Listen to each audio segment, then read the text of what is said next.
Hello, my name's Lyle Brotherton, and I'm the author of the Ultimate Navigation Manual. At some time in our lives, we're all going to have to contact the emergency services.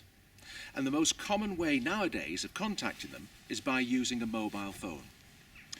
But as we're all aware, mobile phones are subject to signal variations. Sometimes they appear not to have a signal. The network's busy.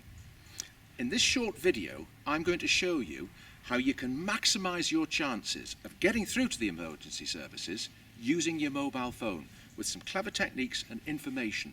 It's must-know information. The first thing I want you to know is that when you try and contact the police, the fire brigade, ambulance service, or mountain rescue or the Coast Guard, is to dial 112. You can dial 112 anywhere in the European Union. And that's including here, of course, in Scotland, in the United Kingdom, and it will connect you to the emergency services. Now, 112 is a very special number because it's pre-programmed into every SIM card and mobile phone, and it initiates a call in a completely different way to the normal calls that you make. So, for example, if I'm here and it appears that I don't have a signal from my network provider, in my instance that's O2, I can't make a normal call. But if I dial 112, my phone and the network will hunt for other providers. So it'll try T-Mobile, it'll try 3, it'll try Orange. It'll try and connect on any network that's available. In addition to that, if the network appears to be busy, you get that continuous pulse tone that comes through. And sometimes your phone will actually say network busy. It'll prioritize your call, the 112 call, so that it overrides the busy network.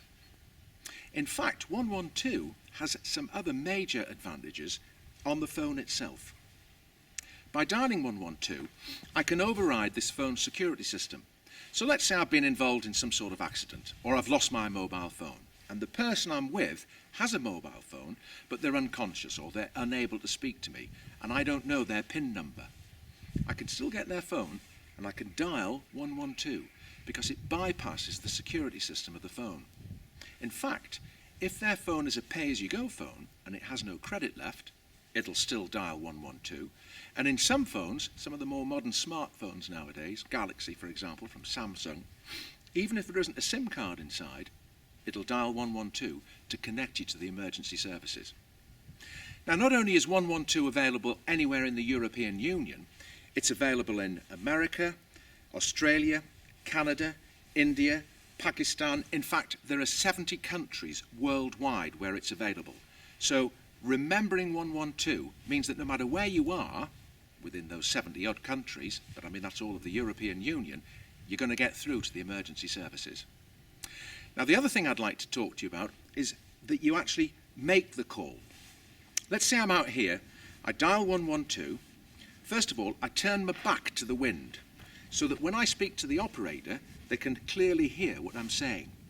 And I initiate the call, 112, and I wait for 1 minute for that call to connect.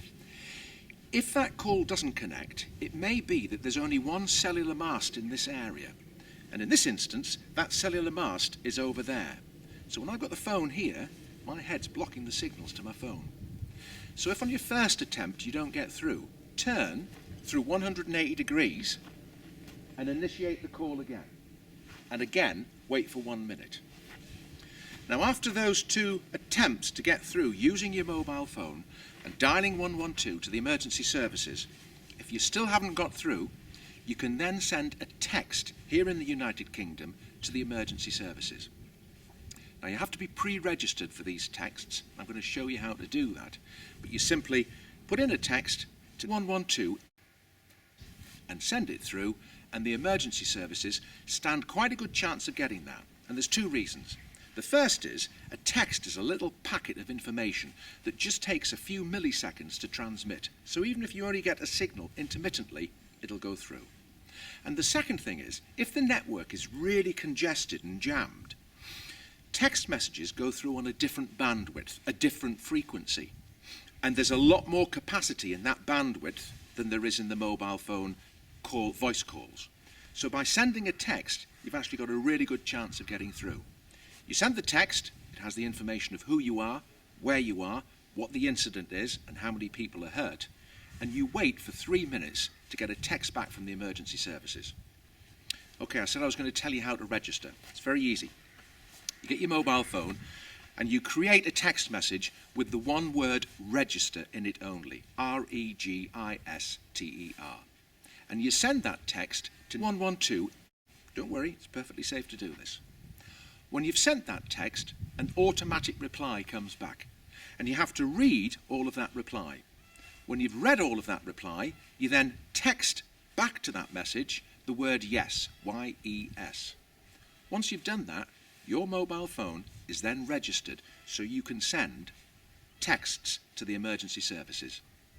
So the two things that we've looked at today are 112 to contact the emergency services, and by being able to send a text to contact the emergency services. 112, worth knowing.